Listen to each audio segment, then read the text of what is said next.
Bonjour à tous, nous allons réaliser une poutre tridimensionnelle. Donc vous ouvrez un fichier de base que j'avais déjà préparé en amont. Je crée deux points. Par ces deux points là que je rends adaptatifs, je fais passer une droite. Sur cette droite, je viens fixer trois points qui vont me servir à construire cette structure.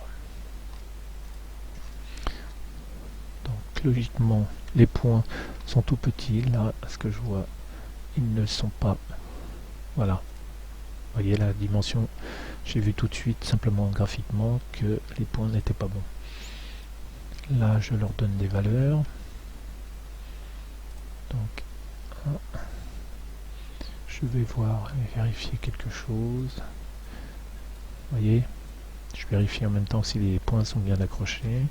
Donc celui-ci, il se trouve au milieu parce que j'ai déjà mis une valeur. Celui-ci, 0,80 m75. Et celui-ci, on va mettre 0,25. Voilà. Là-dessus, je vais prendre un plan de ce point. Voilà. Je valide. Je vérifie que mon point il est bon. Cette fois-ci, il est parfait. C'est nickel. Là, je vais lui donner une valeur de décalage. Valeur de décalage, ça va être une flèche. Donc ça, c'est la base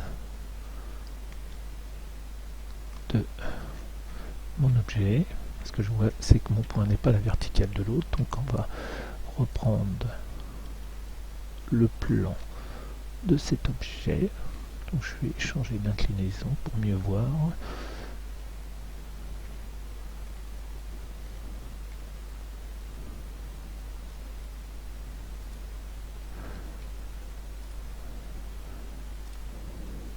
Ok.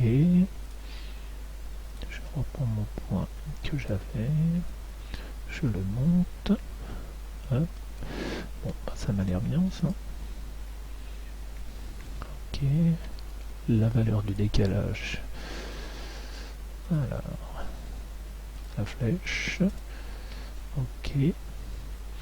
Ce que je vais rajouter, j'ai une flèche. Là, j'ai une flèche. Ok. Une flèche 1, donc je vais dupliquer, créer flèche 2.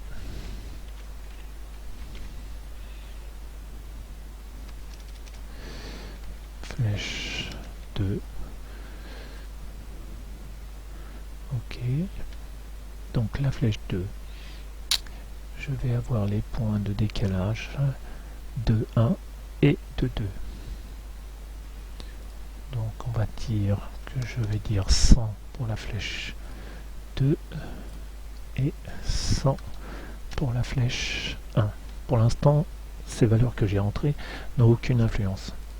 Là pareil, je fais CTRL-C, je fais CTRL-V pour copier et coller. Et je veux que ces valeurs-là changent en fonction de la valeur de la flèche principale, c'est-à-dire de ce noyau-là. Nous allons continuer sur cette vidéo, donc par rapport à ce qu'on a vu précédemment, vous voyez que j'ai rajouté des points. Donc nous en étions restés à ce niveau-là. Donc j'ai coupé volontairement toute la vidéo parce que c'était un peu lourd et long, donc ça n'apportait rien. Donc j'ai fait, comme vous avez pu voir précédemment, des attributs avec des formules et chaque point ont eu ses attributs. Donc quand je fais varier le principal, c'est-à-dire la flèche, tous les paramètres, vous voyez, se sont changés automatiquement. Et donc toutes ces valeurs sont attribuées à tous ces points-là. Et donc ça fait varier. Lorsque vous avez fini ça, on va passer à la phase suivante, c'est-à-dire on va relier ces points pour créer notre courbe. Alors, ce qu'on pourrait faire, c'est sélectionner aussi ce point-là. Donc je vais le faire quand même, comme ça on va pouvoir le voir. Et je lui demande de créer une droite. Vous voyez la droite, comment elle est créée. Donc ça fait déjà des formes assez sympas.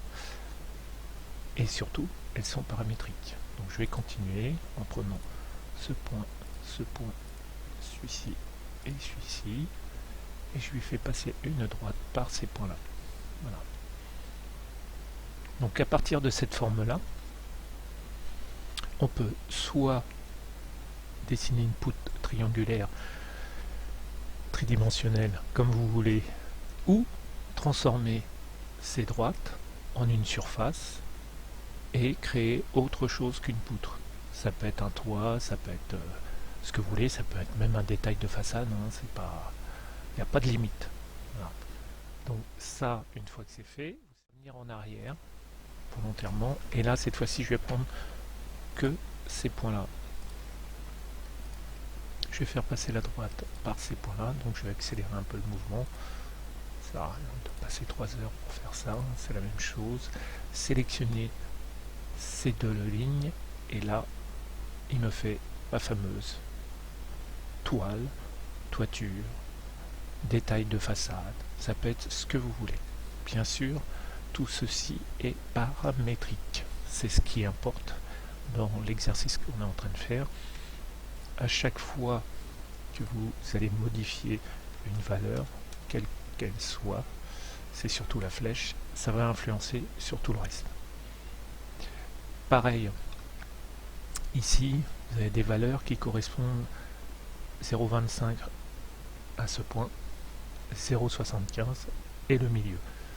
Donc ces valeurs-là aussi, on peut les changer en disant que je veux diviser cette distance entre le point 1 et le point 2 en 12. Je veux que le point reste toujours central, donc 12 divisé par 2, ça fait, je vous laisse deviner. Donc là, 1 pour 0,25. Et là, ça sera 11 et 12. Voilà. Vous voyez, les deux points ici se sont rejoints et ont rejoint plus proche le point 1 et le point 2. Alors bien entendu, vous allez me dire, ça fait un vide et tout. Oui, mais tout dépend comment vous voulez négocier l'accroche au mur. Est-ce que c'est un élément qui fait partie de cet ensemble, donc ça veut dire qu'on irait jusqu'à ce point-là, ou est-ce que c'est un système d'accroche où vous allez avoir cette poutre qui va venir se reposer dessus. Donc après, vous faites ce que vous voulez. Là-dessus, on peut sélectionner cette surface, lui faire apparaître son maillage. Toujours pareil, le maillage, vous avez les U, que vous pouvez régler. Et vous avez les verticaux, où on peut doubler pour avoir une courbe un peu plus prononcée. Et là-dessus, on peut venir insérer un élément. Alors je vais aller chercher un élément que j'ai déjà dans la bibliothèque d'exercice que je me suis fait, adaptatif, poutre adaptative, déformée, alors je sais plus, voilà, vous voyez, j'ai plein d'exemples, donc après, un truc qui pète un peu. Ouais, c'est celui-ci, il n'y a pas vraiment de différence, si, on va prendre celui-ci, structure 1, je l'insère, voilà.